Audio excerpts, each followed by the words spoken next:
KaraokeBooks. Uncle Tom's Cabin. Written by Harriet Beecher Stowe. Audiobook. Chapter 38. The Victory. Thanks be unto God, who giveth us the victory. Have not many of us, in the weary way of life, felt, in some hours, how far easier it were to die than to live? The martyr, when faced even by a death of bodily anguish and horror, finds in the very terror of his doom a strong stimulant and tonic. There is a vivid excitement, a thrill and fervor, which may carry through any crisis of suffering that is the birth hour of eternal glory and rest.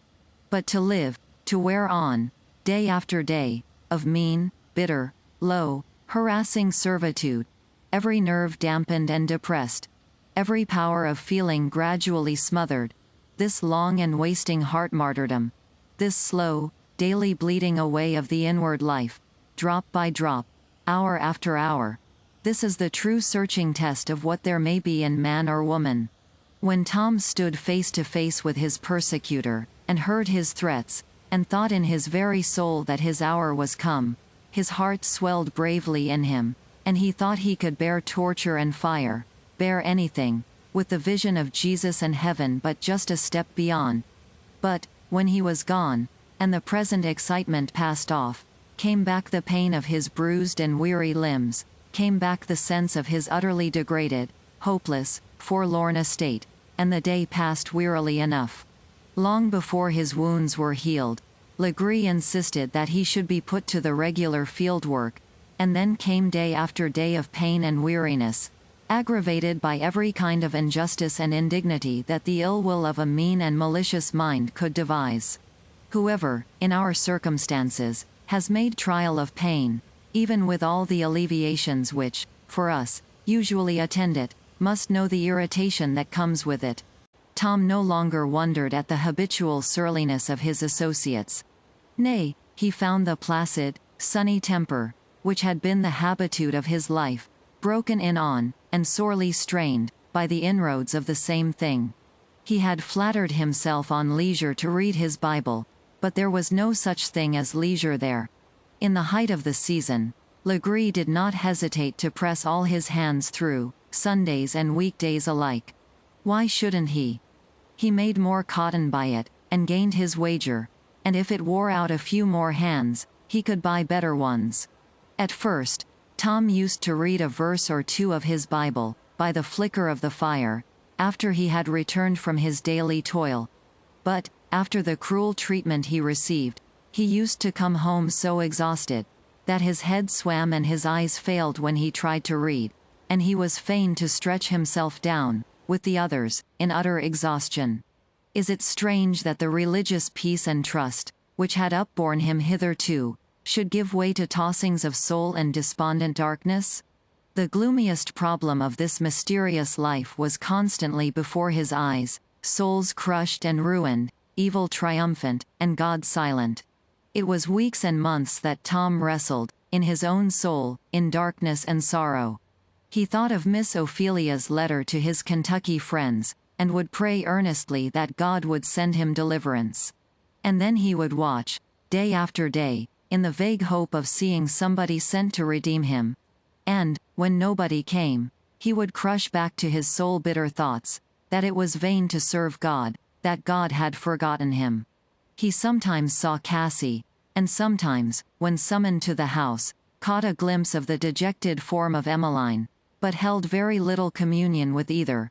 In fact, there was no time for him to commune with anybody. One evening, he was sitting, in utter dejection and prostration, by a few decaying brands, where his coarse supper was baking. He put a few bits of brushwood on the fire, and strove to raise the light, and then drew his worn Bible from his pocket. There were all the marked passages, which had thrilled his soul so often, words of patriarchs and seers, poets and sages, who from early time had spoken courage to man, voices from the great cloud of witnesses who ever surround us in the race of life. Had the word lost its power, or could the failing eye and weary sense no longer answer to the touch of that mighty inspiration? Heavily sighing, he put it in his pocket. A coarse laugh roused him. He looked up, Legree was standing opposite to him. "Well, old boy," he said, "you find your religion don't work, it seems. I thought I should get that through your wool, at last." The cruel taunt was more than hunger and cold and nakedness. Tom was silent. "You were a fool," said Legree, "for I meant to do well by you, when I bought you. You might have been better off than Sambo, or Quimbo either, and had easy times. And, instead of getting cut up and thrashed, every day or two, ye might have had liberty to lord it round, and cut up the other niggers, and ye might have had, now and then, a good warming of whiskey punch. Come, Tom, don't you think you'd better be reasonable? Heave that old pack of trash in the fire, and join my church." "The Lord forbid," said Tom, fervently. "You see, the Lord ain't going to help you. If he had been, he wouldn't have let me get you. This religion is all a mess of lying trumpery, Tom. I know all about it. Ye'd better hold to me. I'm somebody, and can do something." "No, masser," said Tom, "I'll hold on. The Lord may help me, or not help, but I'll hold to him, and believe him to the last." "The more fool you," said Legree, spitting scornfully at him, and spurning him with his foot. "Never mind. I'll chase you down, yet, and bring you under, you'll see." And Legree turned away. When a heavy weight presses the soul to the lowest level at which endurance is possible, there is an instant and desperate effort of every physical and moral nerve to throw off the weight, and hence the heaviest anguish often precedes a return tide of joy and courage. So was it now with Tom. The atheistic taunts of his cruel master sunk his before dejected soul to the lowest ebb, and, though the hand of faith still held to the eternal rock, it was a numb, despairing grasp. Tom sat, like one stunned, at the fire. Suddenly everything around him seemed to fade, and a vision rose before him of one crowned with thorns, buffeted and bleeding. Tom gazed, in awe and wonder, at the majestic patience of the face. The deep, pathetic eyes thrilled him to his inmost heart. His soul woke, as, with floods of emotion, he stretched out his hands and fell upon his knees, when, gradually, the vision changed. The sharp thorns became rays of glory, and, in splendor inconceivable, he saw that same face bending compassionately towards him, and a voice said, "He that overcometh shall sit down with me on my throne, even as I also overcome, and am set down with my Father on his throne." How long Tom lay there, he knew not. When he came to himself, the fire was gone out, his clothes were wet with the chill and drenching dews, but the dread soul crisis was past, and, in the joy that filled him, he no longer felt hunger, cold, degradation, disappointment, wretchedness. From his deepest soul, he that hour loosed and parted from every hope in life that now is, and offered his own will an unquestioning sacrifice to the infinite. Tom looked up to the silent, ever-living stars, types of the angelic hosts who ever look down on man, and the solitude of the night rung with the triumphant words of a hymn, which he had sung often in happier days, but never with such feeling as now. "The earth shall be dissolved like snow. The sun shall cease to shine. But God, who called me here below, shall be forever mine. And when this mortal life shall fail, and flesh and sense shall cease, I shall possess within the veil a life of joy and peace. When we've been there 10,000 years, bright shining like the sun, we've no less days to sing God's praise than when we first begun." Those who have been familiar with the religious histories of the slave population know that relations like what we have narrated are very common among them. We have heard some from their own lips, of a very touching and affecting character. The psychologist tells us of a state, in which the affections and images of the mind become so dominant and overpowering, that they press into their service the outward imagining. Who shall measure what an all-pervading spirit may do with these capabilities of our mortality, or the ways in which he may encourage the desponding souls of the desolate? If the poor forgotten slave believes that Jesus hath appeared and spoken to him, who shall contradict him? Did he not say that his mission, in all ages, was to bind up the broken-hearted, and set at liberty them that are bruised? When the dim grey of dawn woke the slumberers to go forth to the field, there was among those tattered and shivering wretches one who walked with an exultant tread. For firmer than the ground he trod on was his strong faith in almighty, eternal love. Ah, Legree, try all your forces now. Utmost agony, woe, degradation, want, and loss of all things, shall only hasten on the process by which he shall be made a king and a priest unto God. From this time, an inviolable sphere of peace encompassed the lowly heart of the oppressed one, an ever-present Saviour hallowed it as a temple. Past now the bleeding of earthly regrets. Past its fluctuations of hope, and fear, and desire. The human will, bent, and bleeding, and struggling long, was now entirely merged in the divine. So short now seemed the remaining voyage of life, so near, so vivid, seemed eternal blessedness, that life's uttermost woes fell from him unharming. All noticed the change in his appearance. Cheerfulness and alertness seemed to return to him, and a quietness which no insult or injury could ruffle seemed to possess him. "What the devil's got into Tom?" Legree said to Sambo. "A while ago he was all down in the mouth, and now he's pert as a cricket." "Dunno, masser. Gwine to run off, mebbe." "Like to see him try that," said Legree, with a savage grin. "Wouldn't we, Sambo?"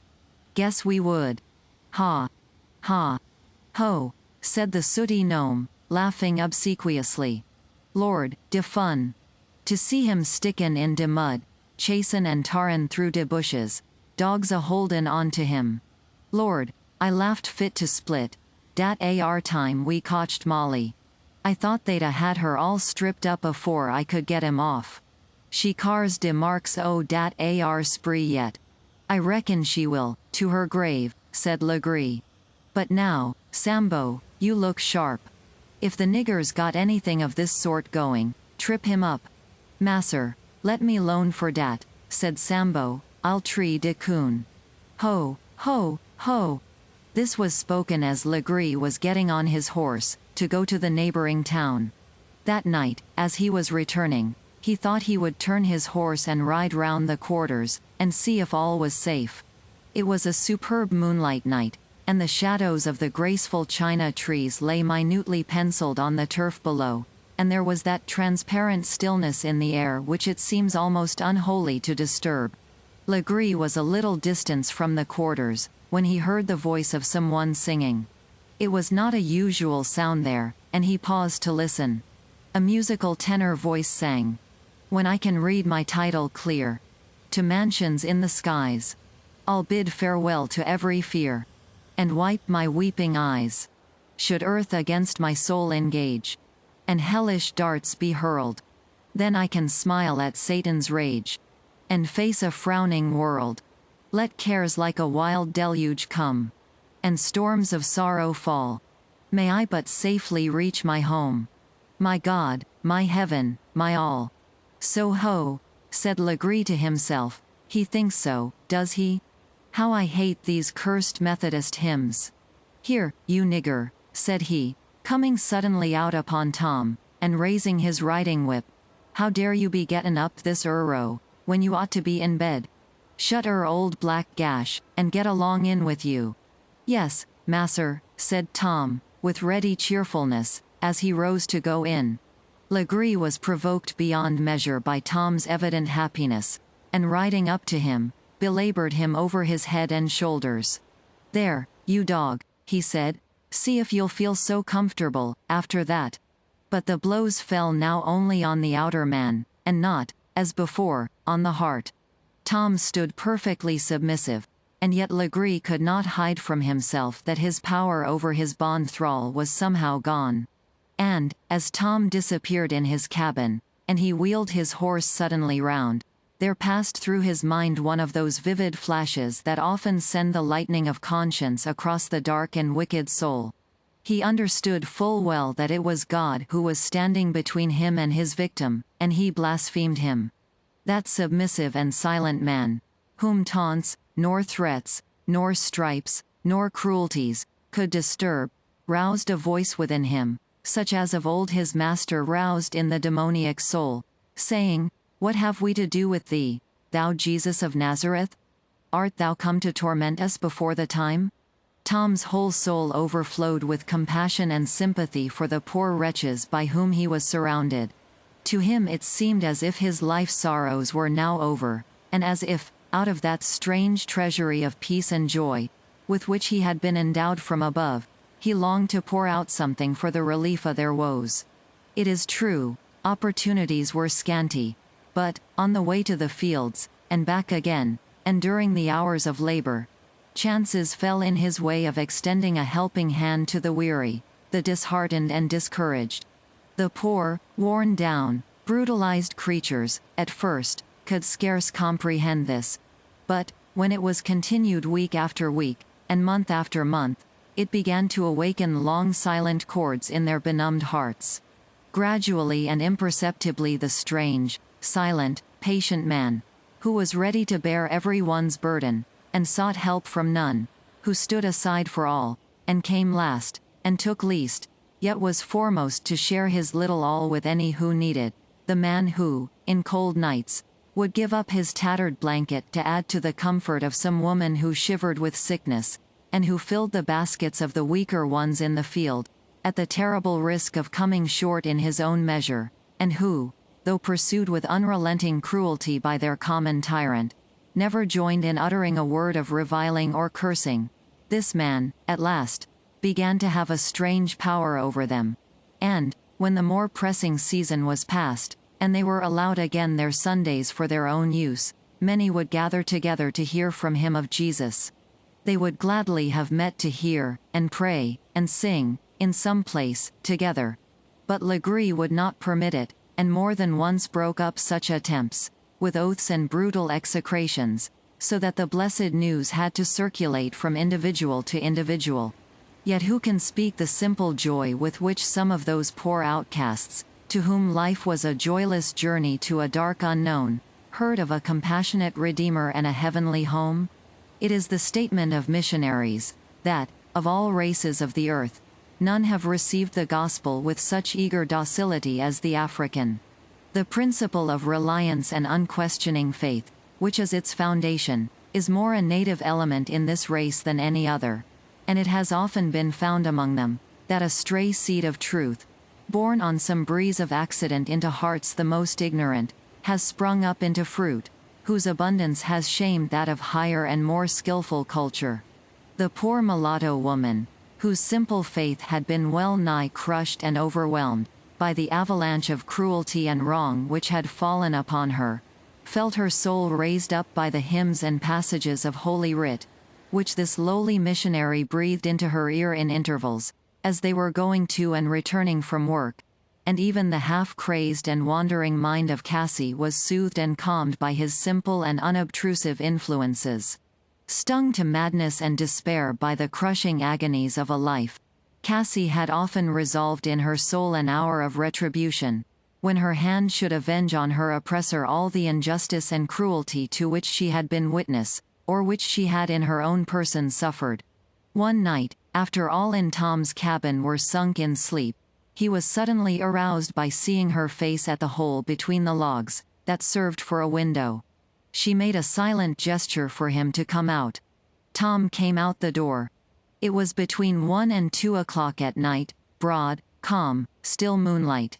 Tom remarked, as the light of the moon fell upon Cassie's large, black eyes, that there was a wild and peculiar glare in them, unlike their wonted fixed despair. "Come here, Father Tom," she said, laying her small hand on his wrist, and drawing him forward with a force as if the hand were of steel. "Come here, I've news for you." "What, Miss Cassie?" said Tom, anxiously. "Tom, wouldn't you like your liberty?" "I shall have it, miss, in God's time," said Tom. "Aye, but you may have it tonight," said Cassie, with a flash of sudden energy. "Come on." Tom hesitated.